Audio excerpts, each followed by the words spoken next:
Sebagaimana kita ketahui bersama bahwa sebaik-baik petunjuk adalah petunjuk yang datangnya dari Allah dan Rasul-Nya.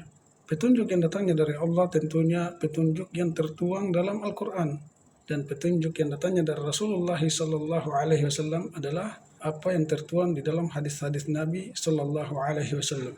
Dalam berbagai perkara, termasuk dalam memperbaiki tata kelola suatu wilayah atau suatu negeri. Jika kita ingin suatu negeri itu aman, tentram, damai, maka hendaknya kita mengikuti apa yang ditunjukkan oleh Allah dan Rasul-Nya. Dan di antara hal yang paling pokok adalah memberikan sesuatu pada ahlinya. Allah Subhanahu wa taala berfirman, "Innallaha ya'murukum an tu'addu al-amanati ila ahliha." Sesungguhnya Allah memerintahkan kalian untuk menyampaikan suatu amanah kepada ahlinya. Ketika suatu amanah diberikan kepada yang bukan ahlinya, maka tunggulah kehancuran. Sebagaimana disebutkan oleh Rasulullah Sallallahu Alaihi Wasallam, Rasulullah Sallallahu Alaihi Wasallam bersabda, "Idza wussidal amru ila ghairi ahliha, fantadhiris sa'ah." Apabila suatu perkara urusan diserahkan kepada yang bukan ahlinya, maka tunggulah kehancuran. Maka oleh karena itu, hendaknya setiap individu menyadari akan kapasitas dirinya.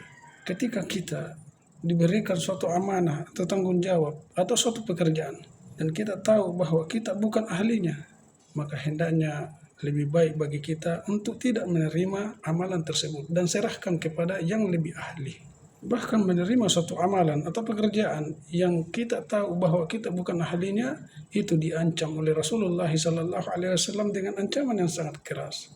Rasulullah Sallallahu Alaihi Wasallam bersabda, "Man tawalla amalan wa huwa ya'lamu annahu laisa lidzalika al-amali ahlun falyatabawwa maq'adahu minan nar." Barang siapa yang menerima suatu amalan atau pekerjaan atau tanggung jawab yang dia tahu bahwa dia bukan ahli dari amalan yang ditanggungjawab atau diamanahkan kepadanya, maka hendaknya ia menyiapkan tempat duduknya di dalam api neraka. Maka oleh karena itu, sebaik-baik suatu wilayah atau suatu negeri adalah negeri yang dikelola oleh ahlinya masing-masing. Semoga Allah Subhanahu wa taala senantiasa menjaga negeri kita menjadi negeri yang aman, sentosa, dan memberikan petunjuk kepada para pemimpin kita. Semoga bermanfaat. Barakallahu fikum jami'an.